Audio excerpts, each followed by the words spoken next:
Hi, welcome to the Bench Movie Club. My name's Charlie. My name's Ben.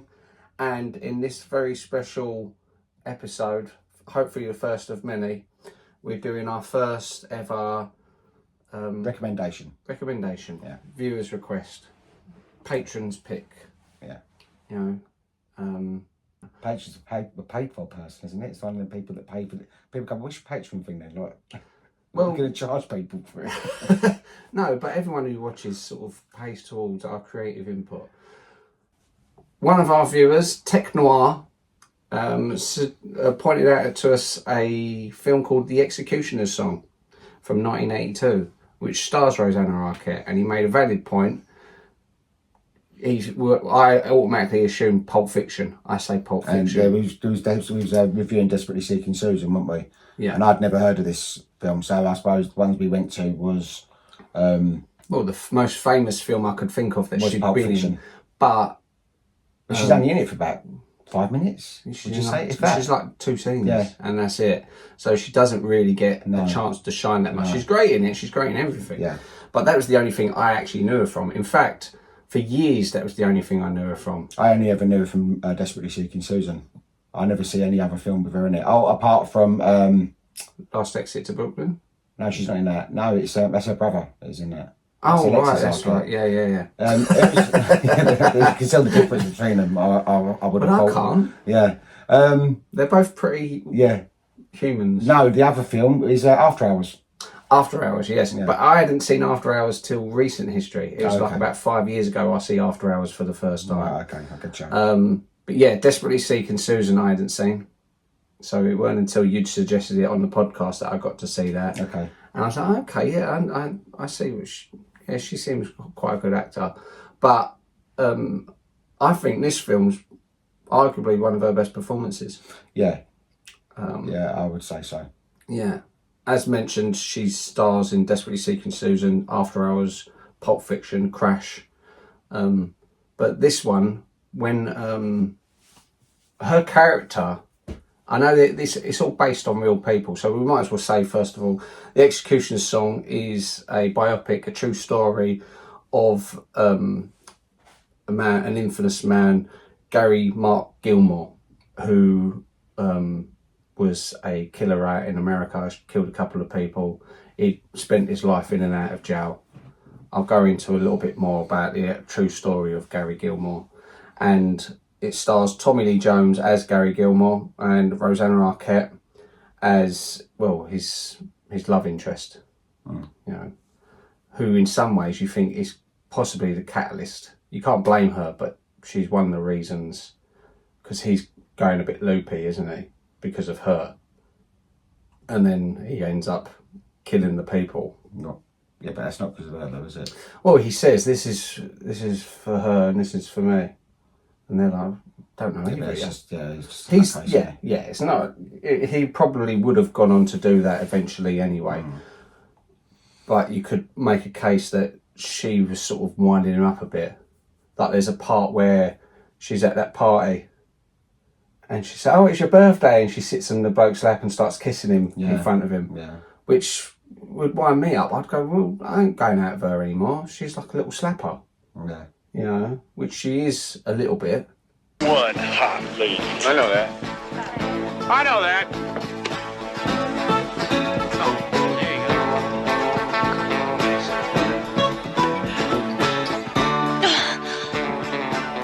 Hey, sweet mama, why don't you leave me in the dirt right here. No. Every time I really think I really got a chance. Sterling, it is your birthday and you are owed one birthday kiss. Hell, I'll take you up on that. Okay, Gary? You having fun?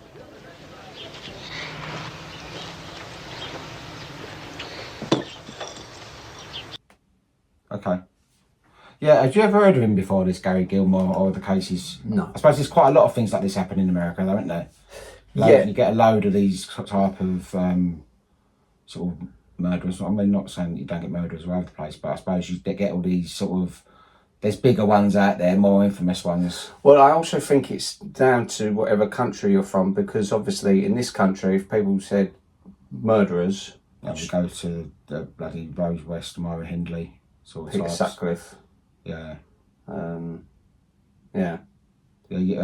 Charles Bronson and all that. Is that Charles Bronson? Yeah, Was he kind an of. actor? No, he is an actor, but he's also a guy who's in prison, but he never killed anyone. That's same as Charles Manson, though, isn't it? He never Yeah, but killed Charles anyone. Manson sort of got people to kill people. Yeah. Charles Bronson robbed a post office for like a stupid. Oh, when he pittance. killed people in prison. No, it's just him being loopy in prison, fighting people all the time. That he's stuck in there for ages because he ended up getting sent to Rampton and Okay. Broadmoor. Okay. Yeah, so yeah. Right. But Gary Gilmore, I'll go into what happened. So Gary Mark Gilmore, who was born Faye Robert Kaufman, December 4th, 1940, in McCamey, Texas. He had an abusive alcoholic con-man father, and he first started committing crimes at age 14. He started by he done a small car theft ring, which resulted in his first arrest. Right. And then in 1961, his father, Frank Sr., was diagnosed with terminal lung cancer, and he died July 62. And despite their strained relationship, upon hearing of his father's death, Gary tried to kill himself in prison by slitting his wrists. Did he? Mm. Well, he was And this dying, wasn't in wasn't the... he? Yeah, this obviously wasn't in the film. This is like a... Well, there's two. That's another thing as well. There's two versions of this film. There's like a director's cut, and there's like the normal cut. But the normal cut is the one I watched, which is I think that's 2 hours 15 minutes. Yeah. So the director's cut is about another hour. Yeah, because it was originally a mini-series. Yeah. So you'd have had it would probably be split as 3 episodes. Yeah, that's what I'm saying. It wasn't made for. It wasn't like a sort of a cinema release type of film. No, it wasn't. But then, as they're exporting it, they then condensed it into like a 2-hour film, so then it can be shown Like as DVDs a film. and all that. They could sell it as a DVD. Yeah. Yeah. But I still don't think in the long version you would have seen any of this, because the film starts with him being released from prison into his cousin's You didn't care. see the long version either. No, but the film opens. It's set in Provo, and he is released into his cousin's care, That's right. Yeah. who he sort of tries it on with as well. Yeah. Which I don't know. Maybe that's commonplace over there. I don't know. But with him hearing of his father's death, that I think that had a factor on him, considering he tried to kill himself from it. Yeah. So maybe his father was someone who he wanted approval from and never got it. He spent most of his, this is Gary Gilmore, spent most of his adulthood in and out of jail. And this is where the film picks up. He was paroled on April 1976 and went to Provo, Utah to live with a distant cousin, Brenda Nicole. And that's where the film starts. So the film starts with Tommy Lee Jones being released. So He's really good in it as well, isn't he, Tommy Lee Jones? yeah, see, Tommy Lee Jones is... I first became aware of him with The Fugitive, where he's the one chasing Harrison Ford in The Fugitive, isn't he? That's what I'm saying. I've never seen him young. I've only seen him that kind of age, like sort of Harrison, like in The Fugitive sort of age, and that onwards. So I've never actually seen a film with him when he was actually quite young. But it's a really good. It's a good. Did you ever see Love Story? No, I don't think so. Okay, well, Love Story, back in the 70s, it got that's one of his first parts. I think he had a small part in that. But yeah, I first became aware of him with The Fugitive, which he won a Best Supporting Actor for. And I thought, I like him, he's a good character. And then he went on he was in JFK, where he played Clay Shaw, and he was nominated for Best Supporting Actor. Okay. In The Valley of Elah, he was nominated for Best Lead. In Lincoln, he was nominated for Best Supporting Actor. In No Country for Old Men, he was BAFTA nominated for Supporting Actor. He, of course, went on to do Men in Black, Volcano, Natural Born Killers. Yeah. where Oh, he's- yeah, of course. He Yeah, plays the prison warden, doesn't he? So I couldn't have thought. I was sitting there thinking, I can't think what films that he'd done. But then, when you sort of start rolling them off like that, then that's what I've seen him in, loads of stuff like that. But like And he's roughly the same age in all of that. So he done quite a lot. Yeah. In the 90s. yeah. He was in the 90s. I think from Fugitive really launched him into proper Mainstream. mainstream cinema. obviously this was a TV film, but he won an award for this as well. So this was like first getting him noticed properly, you know, for his. Yeah, but he's really good in this. I think he's a really good actor in this, and also Rosanna Arquette is really good in this. So I can understand where that man was coming from, saying about how can you not mention the Executioner song? But I'd never heard of this before. Yeah. So it's but yeah, she's fantastic in it. It's probably one of her best performances, I would say. I'd say both of them. Yeah, I'd say like with Tommy Lee Jones, because there's a lot for them to put into this role. Now I'm not a fan of biopics in general, anyway. You know, but I think for me, what really sort of carries this is them two. It's their performances. Yeah. Because I could say this. Yeah, I'd say this is probably both their best performances, but it's believable. They're believable. You forget that you're watching a film. You think, I've seen people like he's not all there. No. You know, you can see he's sort of sitting there smiling when she's flirting with other people, but you can tell it shows good acting. Like even though he's not being he's not going. No. Oh, look at this. No. He's sort of like smiling, but you can see it's agitating him. He's trying to act all cool. He's trying to dance with her and stuff, and it's just not paying off. And he tries fighting people and he keeps getting beaten up. But then she's also the same in other ways. She's like she gives her performance in other with looks and actions that she doesn't overact, and she's believable. Yeah, and you know, especially how young they both were in it. You know, I think this is before she was famous. I would have thought. Yeah, because I think Desperately Seeking Susan made her famous. Yeah, like in mainstream, because that was like a big hit. And what year was that? 85, 86, I want to say. It was just around about, basically, I know when that film started, Madonna was sort of famous-ish, you know, she was well known, but Like a Virgin was released during that film, and by the end of the filming of that film, they had to have bloody bodyguards and all that, because she was suddenly sort of turned into this megastar. So from the beginning to the end of that film, she turned from Madonna, just this pop star, to the legend, to the sort of superstar Madonna. Yeah. And if you want to know more about it, I have done a podcast on it. That's how this comes about, this one. So I'm going to cut to the murders. So the first murder he committed was July 19th, 1976, where he robbed and murdered Max Jensen, a gas station employee in Orem, Utah. And then the next evening, he robbed and murdered Bennie Bushnell, a motel manager in Provo. Both left behind widows and children. And it was the city centre motel. It was next door to his Uncle Vern's place. And I know this because I went through the effort of going there to see it. I went to the motel, which has been closed at the moment, and see where he killed him, and you see the house where they lived in behind next to that. Is it all still there then? Yeah. I thought from the 70s. I don't think it would. I would thought it would have all bloody been. Well, it's not like necessarily an affluent town. No. It had a really nice balloon display going on that day. Here I am out in the shade of the Provo Mountains, looking up at some beautiful air balloons. Now, what I'm going to show you here is the motel where Gary Gilmore executed his second victim, the motel clerk. If you see behind me, those garages over there, that's where Gary's uncle was. Behind this house here, there's a second house.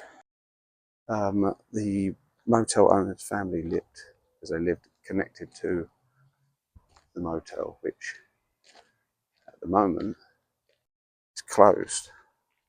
They walked into the front door, made the clerk lay on the floor, and shot him. But it is a beautiful town, and there's a better view of the mountains. Let's go see what else we can find. I went to where the prison was, which it's now been knocked down. They've still got the directions you can get to it, and I had to drive onto someone's land and watch it. So now, believe it or not, I'm at the site of the prison where Gary Gilmore was shot. However, as you can probably see, there isn't much prison left. We still have the shadow of the mountains over us. But no, it's just wasteland. Nothing. Now, I don't want to stay on too long in case the farmer's got his gun. Okay. The annoying thing between those two locations is I was pulled over by the police. Why? Well, they said I was speeding, but I wasn't. Are they just dodgy in that area?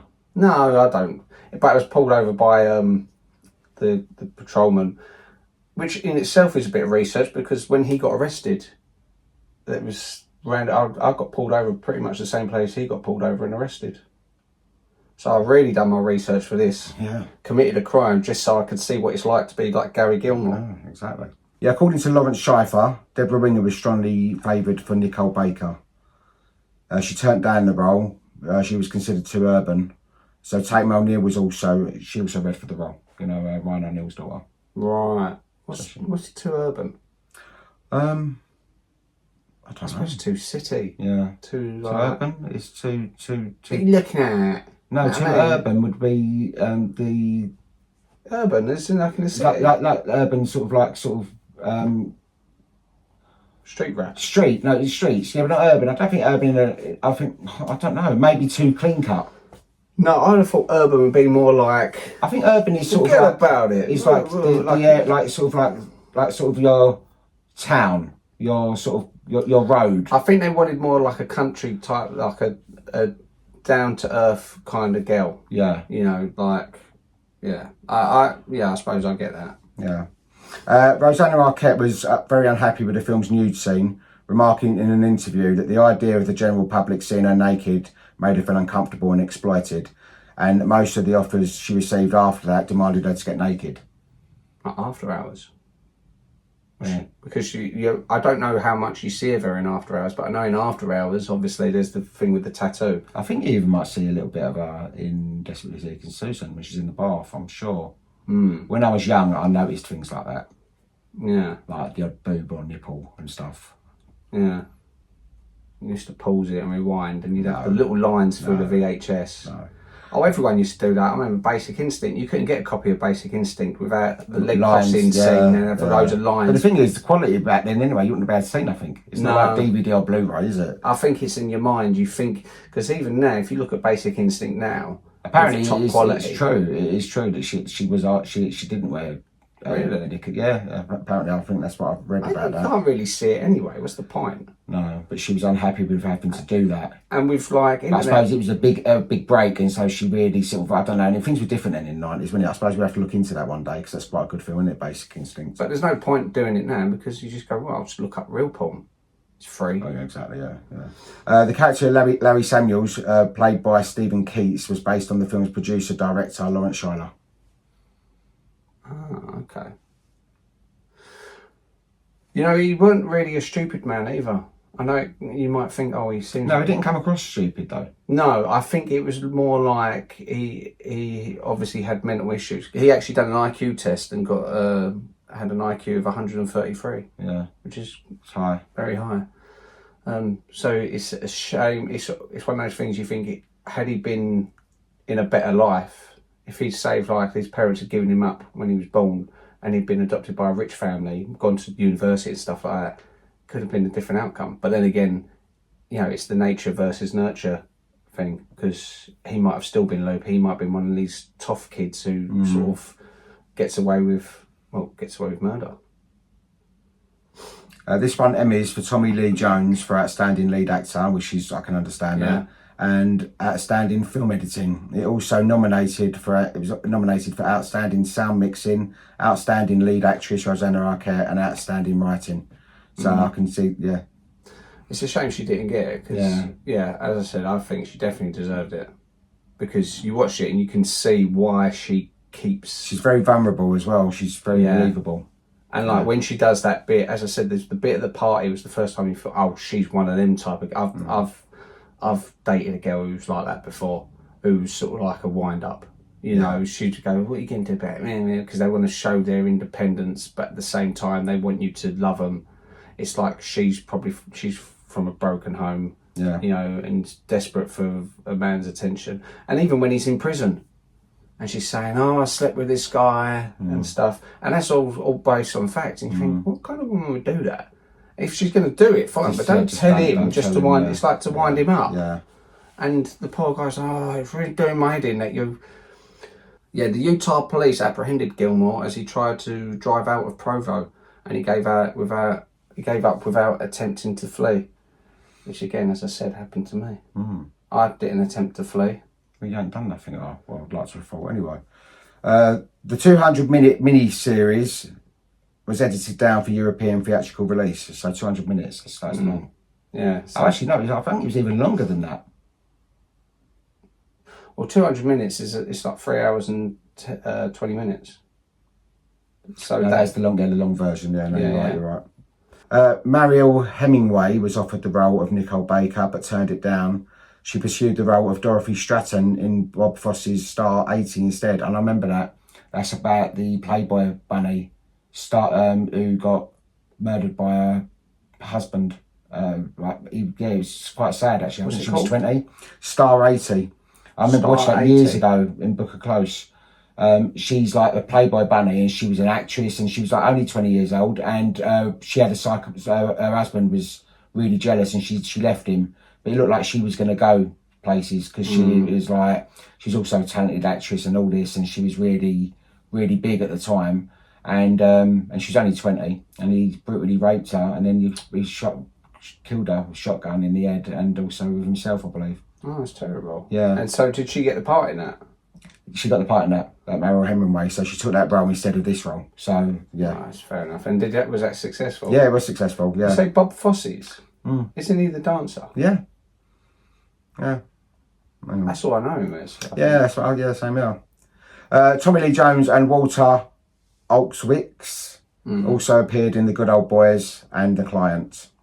And The Brenda's Client, car I've has seen no that as well. rear view mirror.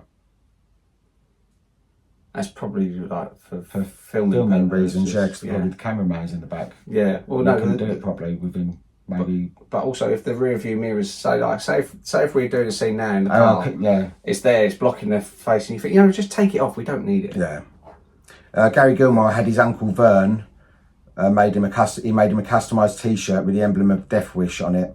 Actor Stephen Keats, Larry Samuels, was actually in the movie Death Wish. Oh, okay. So it's interesting, though. As I say, I'd never heard of it before. Well, the reason that he in particular, because there's loads of people who've killed at least 2 people and not been significant. What had happened in America, in Utah, they'd outlawed the death sentence, and it'd been outlawed for like about, I think, at least 10 years or something like that, and they'd just brought it back, and Gary Gilmore actually asked to be executed. Yeah. They show obviously in the film. They go into a lot of detail in the film, like loads of him sending letters and the build up to the execution. But I think he likes the fame of it all as well, though, doesn't he? Yeah, but I don't know. I was thinking as if he felt as if that's what should happen to him. He's like, I've done this crime, so I should be killed. And that's what made him quite famous in America, because they said, he actually is asked to be killed. Whereas, obviously, most people say, like, no, I want to be... Yeah, I'd do life in prison. Yeah, they'd get their lawyer to fight for him. And shot as well, where it's unusual. I would have thought it was usually... It's Electric not really... chair, Was it hanging a lot in America? I think hanging was over here, wasn't it? They used to have, like, the... let him have it. Gas chamber. Or the electric chair. Well, the electric chair was... Yeah, when you think of American execution, you think of electric chair. Firing squad, you think more sort of like... Mexico or something. Yeah, you do. You think like a Mexican firing squad or something like that. It's not the kind of thing I would have thought of as an option. I would have thought it would have been either lethal injection, maybe. Yeah. I think I'm planning to get executed. Yeah, but I think the best way to go would be lethal injection. It'd just be like having an operation. When you feel your arm go cold, and you think, and they go, right. I love that when they sit and go, right, count down from 10. I'm like, yeah, 10, 9, 8. Yeah, but it'd be different if they say count down from 10 and you'll be dead. Yeah, but I'd rather that than being shot or hung or gassed or electrocuted. Have you ever seen Laura Abiding Citizen?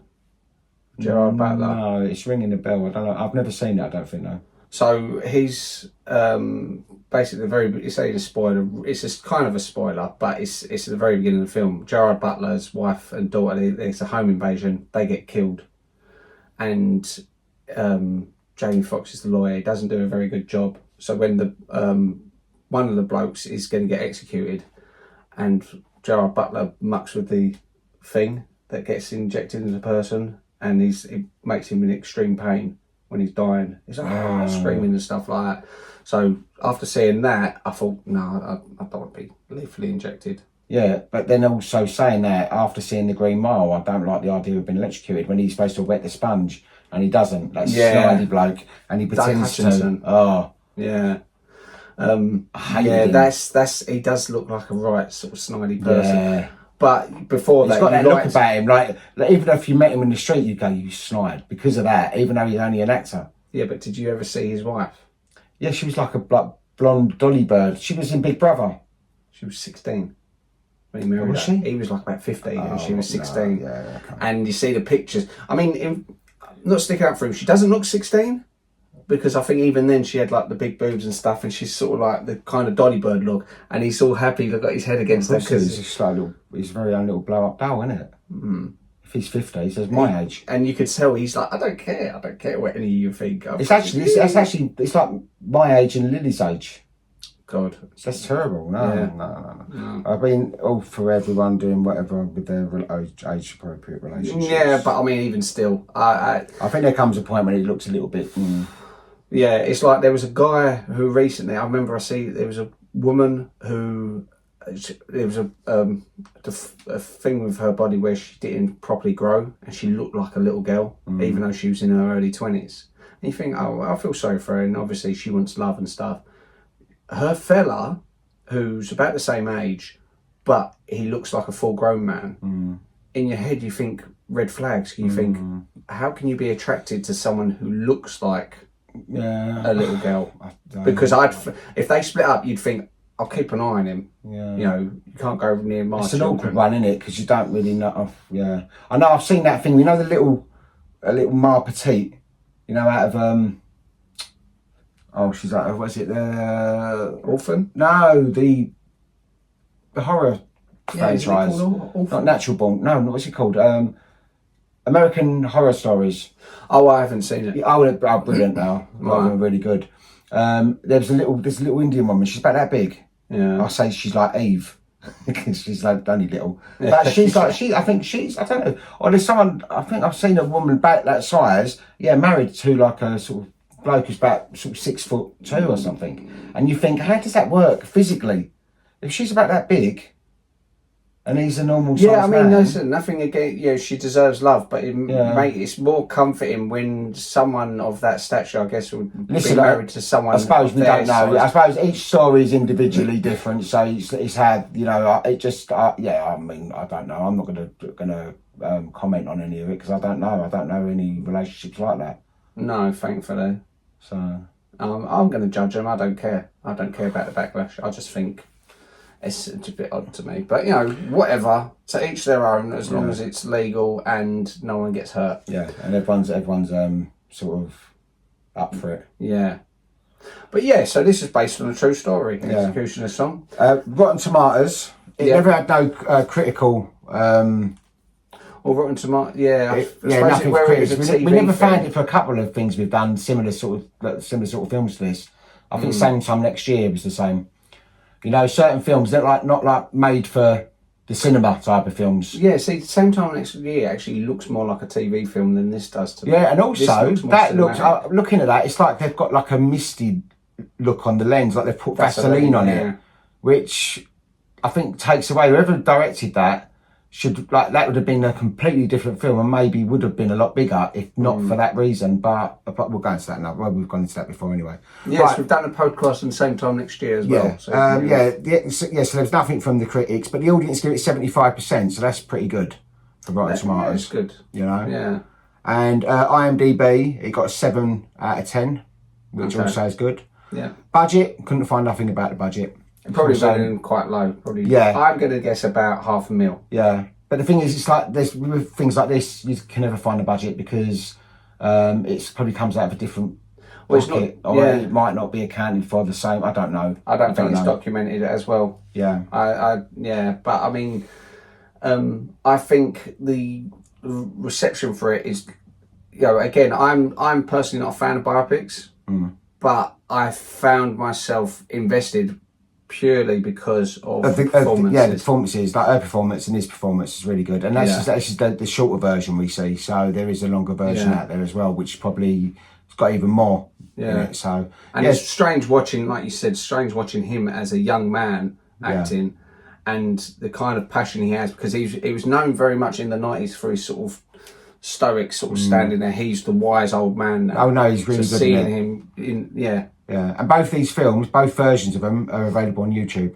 Yeah, that's how we got to see it. So if you wanted to give it a go, it's on YouTube, both versions. So it's good film. Yeah. Okay. So thank you, Tech Noir, for pointing that film out to us. If anyone else has a film which they'd like us to look into or review or critique, please mention it in the comments, or you can message us directly, and we're more than happy to check it out and decide whether it's worthy of us. Yeah, this is say the performances in it not worthy of us. Oh. All right. As I say, that was a good film. Good film. I'm glad I watched it. Yeah, it's a good film. And that's say their performances are what carries this film along. You know, so this technically wasn't my pick.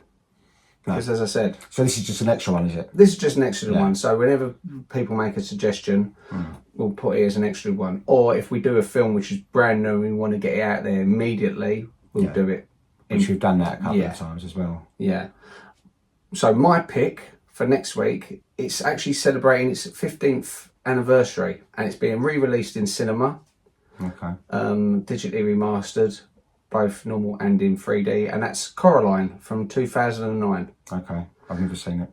No, it's a stop animation. I know, but I've seen. Is it the Button Eye thing? Button. Yeah, I've seen I see of it. Yeah, and okay. Not Button Moon. Oh, I must be thinking of something else. Yeah, then. don't watch Button Moon thinking of it. No, Coraline, which I'll get Lily involved in, because she knows the film very well, and she's read the book, so she can tell us about differences between the book and the film. Okay, it's a book as well, is it? Yeah, it was originally a book. Okay. And then they made it into differences. That'd be good, interesting to see if there's a lot of differences. Which apparently there's quite a lot of differences. Okay, cool. So, thanks for listening. Yeah, thank you very much. And we'll see you... putting up with us another week. And we'll see you next week. Yeah, see you later. Bye-bye. Thank you. Bye-bye.